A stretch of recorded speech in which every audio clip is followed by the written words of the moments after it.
ଜରାଜୀର୍ଣ୍ଣ ଅବସ୍ଥାରେ Kandhamal Kalinga botanical research garden. राज्य सरकार और निजस्व विभाग सिल्भिकल्चर अवहेलारू सत्ता हराइबाकू बसिलानी उद्यान। 1967 मसीह यह गार्डन संपूर्ण होई कार्यक्षम होइथिला। 37 हेक्टर परिमित अंचल में विभिन्न प्रकार गछलता सांगकू बहु औषधीय चारा रोपण करा जाइथिला। बटानिकल छात्र छात्री और वन विभाग कर्मचारी माने एठाकू आसी विभिन्न औषधीय वृक्ष उपरे रिसर्च करुथिले।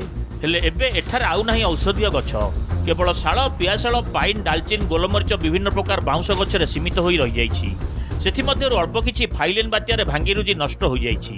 औषधीय वृक्ष अनंतमूल, अपमारंग, खड़ी सिजु, कृष्णपर्णी, पेंगु, शालपर्णी, वृद्धतरक, सत्ताबरी पिप्पली, प्रसारुणी, घृतकुआरी, तालमूली, बणपियाज, बणभालिया, भुईनिंब, सुगंधी भली अनेक बहुमूल्य विरल औषधीय वृक्ष रहिथिला जहाँकि संपूर्ण नष्ट होईगलानी।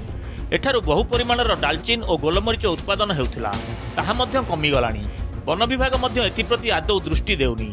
दिन थिला ए गार्डन को बाहर अनेक लोक आसुले रिसर्च करने डिपार्टमेंट लोक फॉरेस्ट ट्रेनिंग नेबाई आसुले।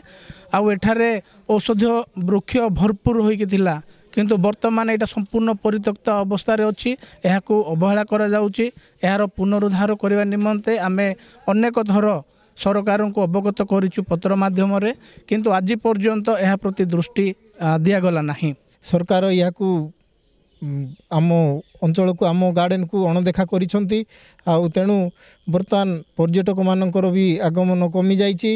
तेणु अंचलवासी तरफ आम अनुरोध करुचु सरकार को, जदि यही आमर research station botanical research station को जदि पूर्व भली स्थिति को फेरे आणते, ताहेले आम अंचलवासी तथा प्रांतर अनेक छात्र छात्री एवं विभिन्न प्रशिक्षण करुथिबा वनपालक आसिकी बहुत विषय शिखि पारंते। वर्तमान एही गार्डन रो दायित्व भुवनेश्वर स्थित सिल्भिकल्चर विभाग अधीन रे रहिछि। देखाशुना करिबा पई विभाग पक्षरु 2-3 जन को नियुक्ति दिया जाइछि। सेमानक मध्यरु किछि एठारे रहुथिबा बेले अन्य माने आदौ न आसी घरे बसी बसी दरमा नियंती। विशेष करी रेंजर भंजनगर रे रही मध्य आदौ एठाकू आसुनाहांती। कर्मचारी अवहेला कारणरू एही गार्डन को सफा करि हेउनी। फଳରେ गार्डन भितरे रास्ता एबे जणा पडुनी। तेणु एही गार्डन रो पुनरुद्धार करिबाकू दाबी करिसंती ग्रामवासी। 1957 मसीह स्थापित होता सर। से मेडिसिन गछ जाक थिला, शाल गछ जा केते प्रकार गछ विभिन्न औषध गछ थिला। बड़ बड़ बाउंश एवं वर्तमान सुधा अच्छी। विभिन्न पर्यटक मान आसिकी चलाबुला करुले।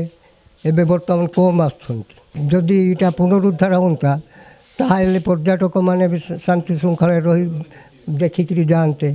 गछ विषय भी से माने जानते। आपर ये कलिंगा जाइलु एमती गार्डन थिला बोली प्रचार भी होता। दीर्घ वर्षर आमर गोटे ऐतिह्य कहुपर सिल्भिकल्चर गार्डन, अथच दुर्भाग्यक्रमे बहुत दिन है तार पुनरुद्धार होनी। तार जेते आमर पर्यटक एवं अन्य मानक आकृष्ट करने जहाँ व्यवस्था करने कथा से सब होना। गवेषकों दृष्टि को आने जो व्यवस्था होगा कथा से विषय भी उद्यम होना। तेणु निहाती भाव में तार पुनरुद्धार दरकार। से जमी लोकंर जा आस लोक गवेषणा करें, लोक पर्यटक भाव में आसी तार मजा नहीं पारे। एवं से जो स्वतंत्र धरण गछ अच्छी, विशेषकर बाउंश और अन्य धरण जो औषधीय वृक्ष से दिगरे विशेष प्रचेषा होगा आवश्यक। कलिंगाठारे थिबा औषधीय गछ गवेषक गार्डन एवं जराजीर्ण अवस्था पड़ रही। विगत दिन में यही जगह को छात्र छात्री मैंने जाई औषधीय गछ उपर शिक्षा लाभ करने सह पर्यटक मानक भीड़ जमुला। आगामी दिन में जदि यही गार्डन को पुनः उद्धार करा जाए ताहले छात्र छात्री मैंने औषधीय गछ उपर शिक्षा लाभ करने सह पर्यटक भीड़ जमी था। आउ कंधमाल जिला पर्यटन क्षेत्र में आउ पाते आगे रुहंता। कंधमाल जिला फुलबाणीरू प्रशांत कुमार जेना, नंदीघोष टीवी।